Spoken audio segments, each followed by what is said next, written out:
welcome to the next instalment of Kneevember. As you can probably tell, I'm still dying of the lurgy, so apologies for this sort of coughing and spluttering and perhaps slightly less perkiness than usual. So obviously we're talking about knees, but we can't talk about knees without talking about what's attached to them. So we've already covered quite a lot about the muscles that attach in the knee, sort of the calves, the quads. I've not touched on hamstrings yet, we'll probably get to that at some point. And alignment and where your kneecap is, and certain bits and pieces that you could do, you know, to help all of that, right? But if we think about the knee, I think I mentioned this before, as a slave joint.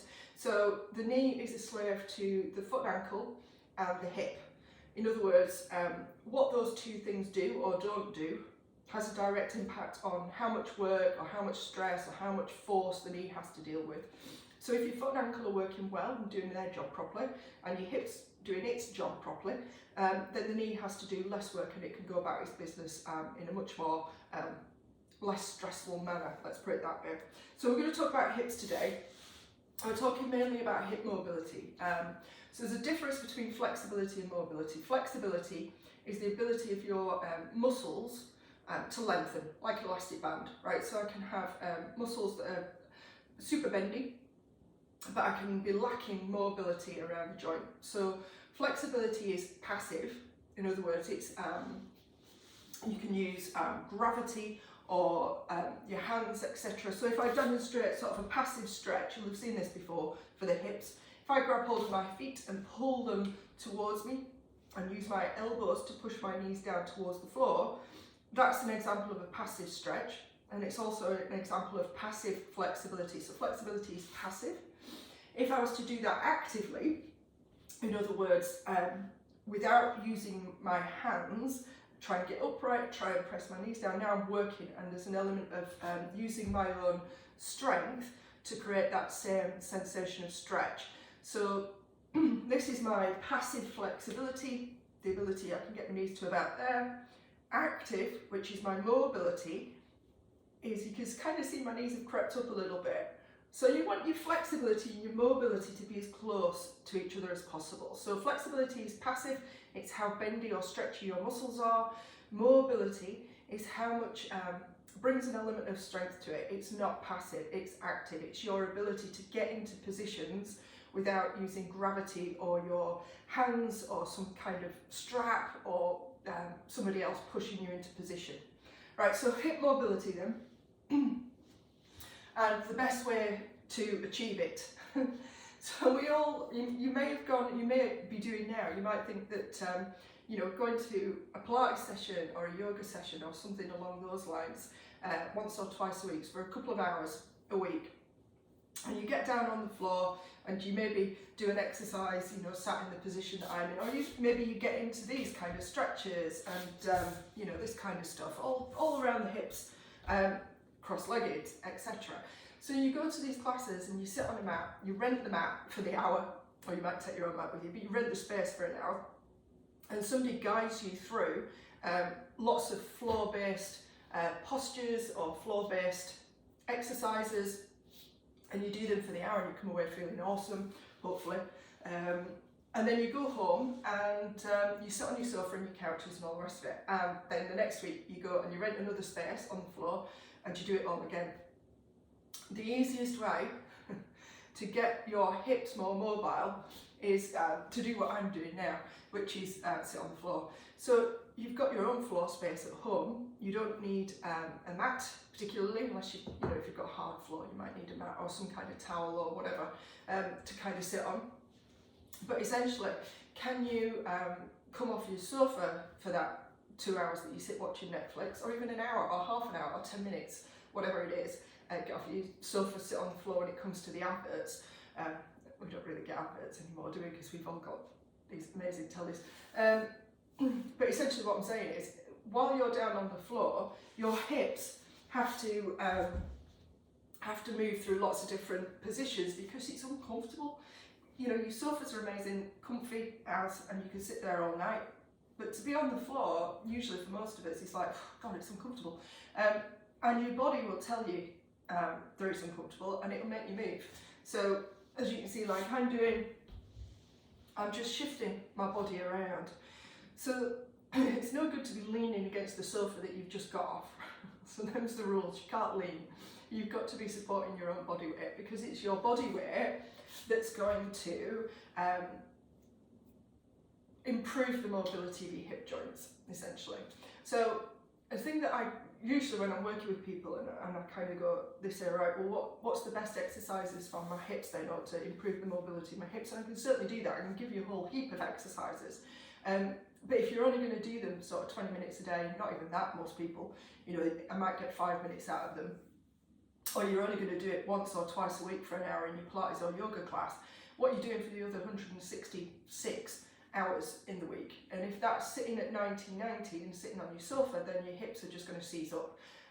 So it's about consistency. So if you can build it into your life rather than making it an exercise class or something that you have to get up and do every morning, instead, you know, when you sat doing nothing on a night or during whenever it is, just get down on the floor instead. And it doesn't matter what you do down here, it's the act of being here in whatever position it is. You know, even here to a certain extent, you know, you can be here if you have to be, but your arms will get tired eventually. You can even be kind of, you know, moving about, doesn't really matter. But the point being that while you're down here, and then, you know, maybe you want a brew, you get up and you have a cup of tea, so you have to get off the floor, all of which improves the hip strength and also the mobility, and is great for your knees. Obviously, if getting down on the floor already is an issue, people say to me, oh, you know, I can't get to the floor and off the floor without needing something to help you get up again, etc. Then you know you've got some work to do, right? Because if you can't get to and from the floor now, pan that out or zoom that out for the next however long you're going to be alive. And that's, you know, that's your falls and your tripping and shuffling as you get older, and the falling over and not being able to get back up. And the only reason that you can't get to and from the floor right now is because you don't do it enough. It's not to do with your age, it's not to do with anything other than the fact that you're not doing it enough. Now, granted, if you've got joint issues already, so if you've got knee issues and or hip issues and or any other issue that is going to cause you to be in extreme discomfort while you're down here, and you're kind of looking at me shifting about thinking, well, that's fine, Kel, but I can't even get to the floor. I certainly couldn't sit like this because my knees are too sore, or my hips are too sore, or my back's too sore, etc. Then you have to bring the floor to you, right? So the main focus of this is your hips are stiffening up because they're always at the same position, which is usually 90-90, like a seated position, chair position, car position, sofa position, bed position. When you get into bed, you sit on the edge, etc. Everything's the same height, the same shape. So the point about this is to take your hips through a different range of movement. And this is the extreme, if you like, getting right down to the floor and sitting in various positions on the floor and moving about. This is like the aim, the goal, if you want, the pinnacle of our hip mobility kind of stuff. But if that's unavailable to you, then you start to bring the floor to you, and that can be as simple as, oh, she says trying to grab some cushions, add in some cushions, blankets, towels, blocks, even a chair at this point, but sitting in a different way, right? So the higher up you bring your hips, and I'm just going to grab my block, just what I happen to have handy. Doesn't need to be blocked, but this demonstrates the facts a little bit better. I can get down, you know, I'm here now, and maybe I can take my knees and my hips through a little bit of a different range of movement, but I'm not quite as low to the floor. So anything you can do to lift your hips up. If sitting with, for instance, crossed legs, just coming back off again, is an issue, because you can't, that action of letting the knees drop out to the side is too sore, then you start to build up some padding around. Maybe you've only got one knee that's a bit sore and it needs to rest on something, you know, you can do that. And you can prop things up as much as you need to give you the support that you need to be here. And like I say, it's like any other kind of form of exercise. You're thinking, well, I'm just sat on the floor, it's not an exercise. Well, it is. And it takes time to build it up as well. So if you find it really difficult to get to the floor, A, you need to start doing it right now because it's going to get worse, and B, take it steady. Maybe it's only 2 minutes. Maybe you come down to the floor, you get back up again, and off you go on your way. And you just try and get down to the floor and up off the floor in different ways. And you do it throughout the day, so you break it up instead of thinking, I'm going to watch Netflix for 2 hours. However you do it doesn't really matter. It's about the consistency.